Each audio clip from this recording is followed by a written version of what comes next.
మునిగే వరకు వేచి చూస్తారా? కూటమి ఎమ్మెల్యేలు గాడి తప్పుతున్నారు, కరప్షన్ చేస్తున్నారు, పార్టీ లైన్ దాటుతున్నారా అంటే అందరూ కాదు, కొంతమంది పార్టీ లైన్ దాటేస్తున్నారు. కార్యకర్తలను పట్టించుకోవట్లేదు, జనాల్ని పట్టించుకోవట్లేదు. అటు సొంత వ్యవహారాలు ఎక్కువైపోయాయి, ప్రైవేట్ పంచాయతీలు ఎక్కువైపోయాయి, సివిల్ తగాదాల్లో తలదూర్చడం ఎక్కువైపోయింది. వీళ్ల మీద వచ్చిన సర్వే రిపోర్ట్స్ కూడా డిప్యూటీ సీఎం పవన్ కళ్యాణ్కి తెలుసు, చంద్రబాబుకి తెలుసు, లోకేష్కి తెలుసు. పాపం వాళ్ళు ఉన్నత స్థాయిలో ఉండి రాష్ట్రాన్ని ఉద్ధరిద్దామని ఎంత కష్టపడుతున్నా మళ్ళీ అధికారంలోకి రావాలని, పరిశ్రమలు తీసుకొద్దామని, పెట్టుబడులు తెద్దామని, ఉద్యోగాలు ఇద్దామని, గ్రామాల్ని అభివృద్ధి చేద్దామని, ఏదో ఒకటి సాధించాలి, రిజల్ట్ చూపించాలని ఎంత తపన పడుతున్నా గ్రౌండ్ లెవెల్లో ఎమ్మెల్యేలు దాన్ని చెడగొడుతున్నారు. డిప్యూటీ సీఎం పవన్ కళ్యాణ్ మంత్రివర్గ సమావేశంలో కొంతమంది ఎమ్మెల్యేలు ప్రైవేట్ పంచాయతీలు చేస్తున్నట్టు నా దృష్టికి వచ్చిందని మొన్న మధ్య చెప్పారు. నిజమే, ప్రజల ఆస్తి వివాదాల్లో, భూ వివాదాల్లో తలదూర్చి కొంతమంది లబ్ధి పొందుతున్నారు. కాబట్టి ఇక్కడ ఎమ్మెల్యేల కరప్షన్ను కంట్రోల్ చేయడానికి, ఎమ్మెల్యేల మీద వస్తున్న ఫిర్యాదులను కాస్త సీరియస్గా తీసుకోవడానికి సీఎం చంద్రబాబు నాయుడు ఇన్ఛార్జ్ మంత్రులదే బాధ్యత అన్నారు.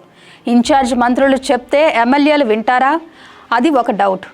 మంత్రులకి రాజ్యాంగబద్ధంగా పరిపాలనలో కొంత పవర్స్ ఉన్నప్పటికీ పార్టీ మీద పవర్స్ ఉండవు, ఎమ్మెల్యేల మీద కంట్రోల్ ఉండదు.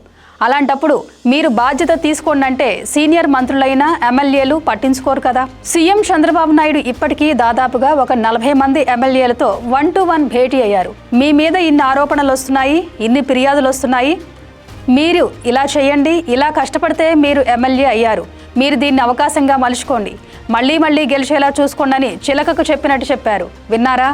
పెడచెవిన పెడుతున్నారు. కొంతమంది ఎమ్మెల్యేల వ్యవహార శైలి కారణంగా ప్రభుత్వం చేస్తున్న మంచి జనంలోకి వెళ్లడం లేదు.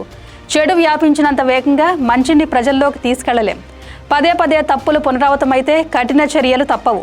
ఆ తర్వాత బాధపడి ప్రయోజనం ఉండదు.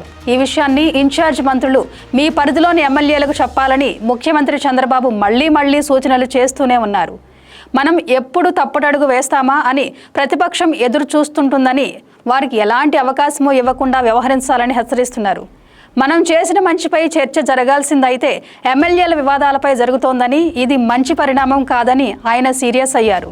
ఎంత చెప్పినా, ఎంత సీరియస్ అయినా ప్రజల్లో ఒక్కసారి వ్యతిరేకత వస్తే ప్రభుత్వం ఎంత మంచి చేసినా, ఎన్ని మంచి పనులు చేస్తున్నా అది ఎన్నికల్లో పనిచేయదు. ఎమ్మెల్యేలు సైతం ఇకనైనా సొంత లాభం కొంత మానుకొని పార్టీ కోసం పనిచేస్తే పార్టీకి రోజులుంటాయి. లేదంటే ఖచ్చితంగా అది ప్రభుత్వం పైనే ఎఫెక్ట్ చూపిస్తుంది. Thank you for watching. Stay connected to Khyati Connects.